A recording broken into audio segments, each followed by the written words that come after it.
Mesdames, Messieurs, bonsoir. Merci de vous informer sur RTI2 au sommaire.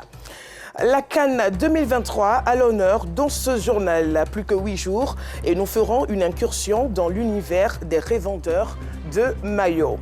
Et puis au Sénégal, le dossier d'Ousmane Sonko a été rejeté par le Conseil constitutionnel qui le juge incompatible. Voilà, c'est tout pour les titres. C'est dans précisément 8 jours que démarre la CAN 2023 et à mesure que la date approche, la commune commerciale d'Adjamé grouille de monde. Les revendeurs des maillots font de bons chiffres d'affaires, tandis que les clients, eux, sont impatients au sujet du déroulement de cette compétition. Anissette Konon-Blessing était au Black Market dans la dite commune. Son compte rendu.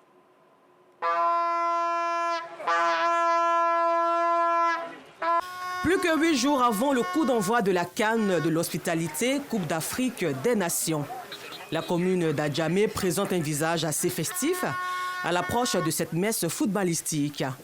Commerçants de maillots, de gadgets et les clients s'activent pour la réussite de cet événement. Dans cette ruelle du Black Market d'Adjamé, Michael Maïga, vendeur de gadgets communément appelé le Vuvuzela, dit être impatient de la tenue de cette compétition. Comme la CAN c'est pour samedi, donc on commence à vendre, ça marche. On vend à 1000 francs, ça marche, propre. Il y a des gens qui disent que tu en attends samedi. Nous on dit que non, samedi ne nous arrange pas, hein. C'est aujourd'hui qui nous arrange. Parce que samedi là, le prix va se augmenter. Voilà, aujourd'hui c'est 1000 francs, samedi là ça sera 2000, 1500, 1500. Voilà, quel accord va gagner? À quelques pas de lui, Bafetigé Koulibaly, revendeur de maillots, vérifie et expose sa marchandise afin de répondre à la demande de la clientèle de toute bourse. Puis la note de la CAN a commencé. Du coup, aujourd'hui, par la peine de dire ça va en tout cas, ça marche. Non, ça sort. Depuis ça a commencé, la population est motivée. Chez nous ici, tous les prix sont bons. Bon, on peut dire que de 3 000 aller jusqu'à 15 000, voilà, 20 000. Trop, c'est 20 000, ça ne peut pas dépasser ça. Et ce n'est pas Kadi Sidibé qui dira le contraire. Pour elle, plus le 13 approche, plus la demande est grandissante. J'ai payé pour 52 000, j'ai payé Promas. Promas, c'est les maillots, bon. Nous, on appelle ça les originaux. Les gens aiment beaucoup. À chaque jour, je viens à Djamé. Je suis venu faire un achat de 100 et quelques mille. C'est sorti, donc matin, là, je suis venu prendre quelques commandes. Demain, je vais revenir ou après-midi. Les clients demandent, bon, on vient sur les commandes, bon. Le temps que ça approche, ça marche plus. Pour les enfants comme les grandes personnes, même il y en a pour les bébés aussi chez moi. Une clientèle heureuse de s'offrir le maillot de leur pays qui profitent de l'occasion pour exprimer leur soutien aux éléphants de Côte d'Ivoire. Bon, je suis au Black dans l'intention de venir me procurer les maillots comme c'est la CAN bientôt. Vraiment, nous ne sommes pas là pour nous amuser parce que cette CAN, on doit vraiment remporter.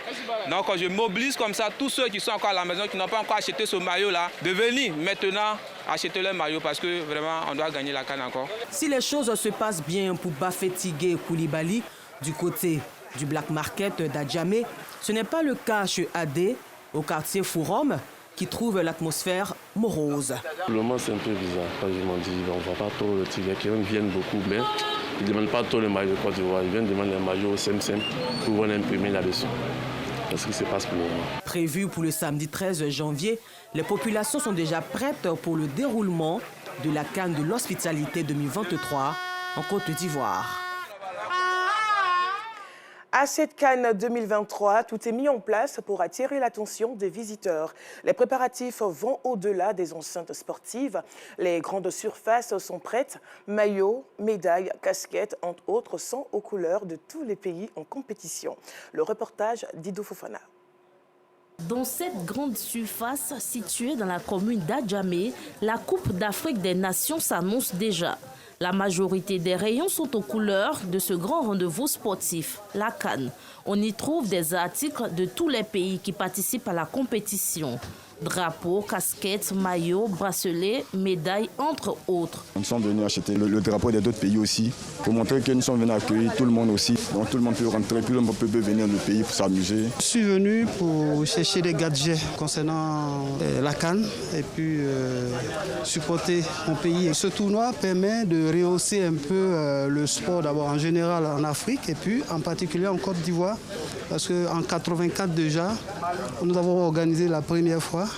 Et là, le père Oufoué disait que les éléphantaux c'était encore des éléphantaux, mais il va arriver un jour où ils vont grandir.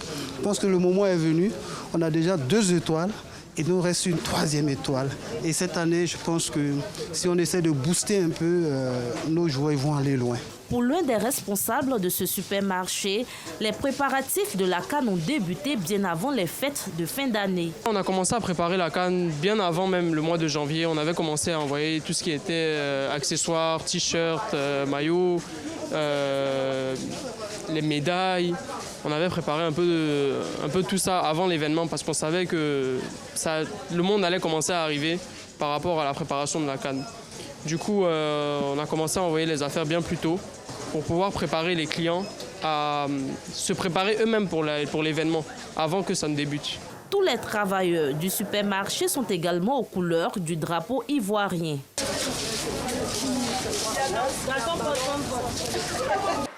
Autre commune, autre décor. Dans ce centre commercial dans la commune de Yopougon, un stand de vente des tickets est déjà disponible. Ce matin, je suis venu, mais il m'a tellement qui envoyé les tickets ici. Donc voilà, je suis venu me présenter par rapport aux achats des tickets. Je suis vraiment impatient pour pouvoir avoir les tickets rentrer au stade. J'ai appris qu'on fait des ventes de tickets à Cosmos ici. Donc comme j'avais déjà effectué des achats sur mon compte bancaire, donc je suis venu vérifier comment je peux avoir accès pour aller au stade avec ça. C'est notre pays qui organise la CAN. Donc on ne peut pas rester à la maison comme ça. Donc il faut que nous-mêmes on doit montrer l'exemple d'abord. Voilà, nous-mêmes on doit sortir. Voilà, si c'est pas que les autres vont nous soutenir, c'est que nous-mêmes là on doit être présents d'abord en fait. Voilà, donc raison pour laquelle je suis venu me renseigner. Pour Justin Nyagui, responsable marketing digital, les parkings et les espaces de jeu seront aménagés à l'occasion de cette grande fête du football africain pour permettre aux populations de suivre les matchs en direct. On a déjà un stand de vente de tickets, donc tous ceux qui voudront se procurer des tickets peuvent passer à Cosmos sur Pougon. Et aussi on a plein d'animations qu'on prépare pour, comment je peux dire ça, les supporters, nos visiteurs. Et donc on aura des divisions de matchs, on aura des stands de vente de nourriture, de boissons, on aura plein d'animations qu'on fera sur le parking et à l'aide de restauration. Pour rappel, la Coupe d'Afrique des Nations 2023 se tient du 13 janvier au 11 février en Côte d'Ivoire. Une aubaine pour les commerçants de faire de bonnes affaires. Également, à l'approche de la CAN 2023, l'excitation monte dans les environs du stade Ebimpe. L'enthousiasme grandit, laissant entrevoir une célébration mémorable du football africain. L'on le sait, le stade Alassane Ouattara d'Ebimpe fait partie des 6 stades où vont se dérouler les différentes rencontres de la Coupe d'Afrique des Nations de football. Les populations de Blancro, quartier riverain du stade, sont déjà prêtes pour cette compétition. Les maillots achetés comme des petits pains et les résidences privées font peau neuve. Notre équipe de reportage s'y est rendue. Voici son constat. Quartier Blancro dans la commune d'Anyama. Dans cette cour située non loin du stade Alassane Ouattara d'Ebimpe, habite Draman.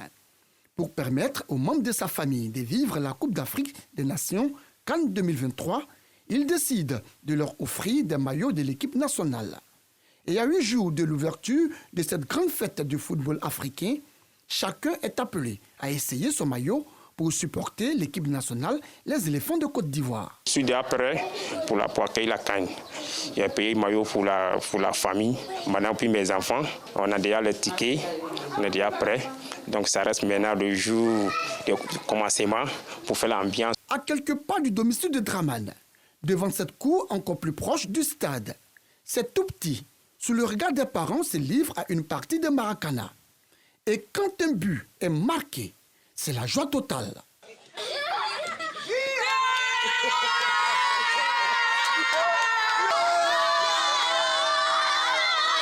C'est dans cette joie qu'arrivent des membres de l'association des jeunes du quartier Blancro. Ils se disent déterminés à apporter leur contribution quant à la réussite de cette grande compétition du football africain. Nous sommes prêts, en tant qu'un réunion du quartier, avec les femmes, les jeunes, nous avons organisé un petit comité. Et le 13, à l'ouverture, voilà, nous y serons. Nous avons réuni les tam-tams, les fanfares autres, pour pouvoir faire l'ambiance, quoi. Voilà, juste à aller arriver, et nous allons rentrer ensemble au stade. Tout comme les jeunes du quartier, les femmes de Blancro ne veulent pas rester en marge de cette mobilisation. Nous, les femmes du quartier, nous sommes prêtes. Nous avons cotisé pour acheter l'eau, surtout la nourriture aussi. Il y a d'autres qui arrivent, n'ont pas d'argent pour acheter la nourriture. Nous sommes prêts. Nous allons leur donner à boire. Il y a des dortoirs pour qu'ils se reposent. Vraiment, nous sommes prêts pour accueillir nos frères qui sont autour de nous. Vraiment, nous sommes là pour nous attendons. Autre quartier, même mobilisation. Les habitants de cette cité proche du stade Alassane Ouattara de BMP mettent les bouchées doubles en matière de sites d'accueil de luxe. C'est l'exemple de cette résidence meublée rénovée. Pour la CAN, on a vraiment mis le paquet. L'entretien, rénovation et tout, pour pouvoir accueillir les clients qui vont venir. Vous voyez ici, on a une piscine qui est là, qui a été mise spécialement pour les visiteurs et tout ça. Parce qu'ils viennent ici dans notre pays et on veut qu'ils se sentent à l'aise chez nous ici. Ici, nous sommes à un pas du stade et j'ai des résidences meublées, j'ai un restaurant et je fais des plats typiquement baoulés. Je vais réserver un peu de plats congolais, polala, un peu d'agouti, un peu de fouet avec le riz. Nous sommes prêts pour la CAN à accueillir ceux qui viendront en Côte d'Ivoire. On va les accueillir avec les sons, les ambiancer, afin qu'ils puissent avoir un bon souvenir de la Côte d'Ivoire. Dans ces appartements, c'est une autre dimension qui est proposée. On le voit, les habitants alentour du stade DBMP ne veulent pas se faire compter l'événement. Tous entendent participer à la réussite de cette CAN qui se joue chez eux, ce du 13 janvier au 11 février 2024. Et justement, en parlant du quartier Blancro, dans la commune d'Anyama, depuis la construction de la voie Ndotri-Azaguié et de la Y4, il n'y a plus de route pour y accéder en voiture. Une situation qui met à mal l'évacuation des malades, des femmes en travail et même le transfèrement de dépouilles mortuaires. Les populations crient à l'aide. Leur désarroi au micro de Théodore Zo. Secteur du quartier Blancro, proche du stade de Bimpe, aux abords de la voie internationale partant du carrefour Ndotré à Azaguié. Pas de voie d'accès à ce sous-quartier de la commune d'Anyama depuis cette route à forte circulation. Les habitants du dit quartier ou leurs visiteurs sont obligés de garer le long de la chaussée avant le pont piéton. Avant, quand on venait, on entrait dans les quartiers par la voie ici. Donc, mais quand on vient maintenant, la voie est barrée, on ne peut plus entrer dans les quartiers. C'est pourquoi je viens garer ici pour pouvoir... Moi, je marche à 2 km pour entrer dans les quartiers. Les élèves et étudiants sont obligés de venir jusqu'à cette voie internationale afin d'emprunter un véhicule pour se rendre à leurs établissements respectifs. Avant, il y avait les véhicules, les taxis, les tricycles, 3 roues là, qui rentraient juste dans le quartier et qui nous amenaient au bord. Mais maintenant, c'est un peu plus difficile parce que les voies sont un peu bloquées, donc nous sommes obligés de marcher sur des kilomètres pour pouvoir avoir accès au goudron. Les commerçants subissent le dictat de l'absence de route d'entrée dans la localité. Ici, à acheter marchandises, il n'y a pas de taxi. J'ai pris une marchandise pour venir. Ça, c'est à pied. Chaque jour, c'est comme ça on fait.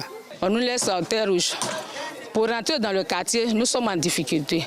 En tout cas, on prend des tricycles. Tricycle nous dit un sac à 2000 francs. Ce qui fait que quand on arrive au marché, on place, le client dit c'est cher. Il y a un marché en bas. Les dames, lorsque nous quittons au marché, on est obligé de charger les marchandises sur la tête pour rentrer dans le quartier, pour aller au marché. Aïe, c'est difficile. S'il y a un malade ici dans ce quartier, la malade ne peut pas sortir. La femme enceinte ne peut pas sortir. Même moto, parce que la voie n'est pas bonne. Moto va prendre femme enceinte comment? Femme qui est en travail va aller à l'hôpital comment? L'enclavement impacte négativement les ruelles de la cité. Toutes les voies sont dégradées. Point de reprofilage depuis Belle Lurette. Il y a pas parce que j'ai perdu mon grand frère. Je suis parti à Niamey 3 fois pour aller prendre Colbia pour venir. corbillard et refuse pour rentrer dans le quartier. J'ai dit, maintenant, il faut garer, je vais aller chercher mon corps pour venir. Quand je suis parti maintenant, j'ai demandé au voisin, on a cherché le corps sur la tête comme ça, pour venir donner un corbillard, on va battre à Niama. Pourtant, le sous-quartier de Blancro est entre la voie de contournement d'Abidjan, Y4 et la route Ndotré-Azagué. Ce riverain de la Y4 fait une proposition. Ici, la nouvelle voie, la Y4, qui est située sur ma droite, le stade de BMP qui est juste derrière, et notre quartier Blancro qui est à la gauche. Nous voulons seulement que l'État y pense et nous fait une voie d'accès à notre quartier, ce qui vraiment sera salutaire pour nous qui habitons le quartier. Les démarches auprès de l'AGEROUTE et de l'entreprise chargée de la construction de ces deux voies sont restées vaines. Un enclavement que ne supporte pas le syndicat des propriétaires immobiliers de Blancro. Ils nous ont dit de faire des vues. On a fait des photos d'entrée-sortie de la voie principale qui a été barrée là. On a fait des vues, on a déposé. Il n'y a pas eu de suite. Et on a été à la mairie aussi. C'est le même problème. Jusqu'à présent, il n'y a pas eu de suite. La seule unique voie qu'on avait, le pont passerelle a barré. On a oublié de garer nos véhicules sur la chaussée et on marche à pied pour entrer dans le quartier. Nous souffrons énormément. Vraiment, on veut la route. On veut une entrée, une sortie. Que l'État fasse ça pour nous. À l'approche de la Coupe d'Afrique des Nations 2023, les propriétaires de véhicules dorment comme des crocodiles, les yeux ouverts. Ils craignent tout appel à dégager le parking de fortune. Rentrons-nous dans le Haut-Sassandra. L'ONG Vent Nouveau a fait des dons en vivre et non-vivre aux enfants de l'orphelinat Tomorrow's Hope de Daloa. Cette initiative vise à soutenir et donner le sourire à ces enfants parfois marginalisés par la société. Commentaire à Siton Diarra. Ces enfants de l'orphelinat Tomorrow's Hope de Daloa, ville située au centre-ouest de la Côte d'Ivoire, sont tout heureux. Normal, ils ont reçu de la part des responsables de l'ONG Vent Nouveau des dons en vivre et non-vivre. Ce geste de portée sociale vise à les soutenir et à leur donner le sourire et la joie de vivre. Notre objectif, c'est vraiment d'apporter cet amour-là à tous ces enfants orphelins au travers de nos actions. Ensuite, toute l'étendue de la Côte d'Ivoire, l'objectif, c'est vraiment de voir plusieurs ONG se créer et œuvrer dans cette dynamique d'aide. Cette action humanitaire de l'ONG Vent Nouveau, saluée par les responsables de l'orphelinat. Permettez-moi de dire combien je suis heureux que cette cérémonie de remise de dons ait lieu à Tomorrow's Hope pour le mieux-être de nos enfants. Merci à l'ONG et je prie que Dieu vraiment vous donne tous les moyens qu'il faut pour ne pas vous arrêter maintenant et de continuer à donner ce sourire à beaucoup d'autres enfants. Cette rencontre a été marquée par sketch, chant et danse, mais également par un partage des repas. L'ONG Vent Nouveau œuvre en faveur des veuves, des orphelins et des personnes vulnérables.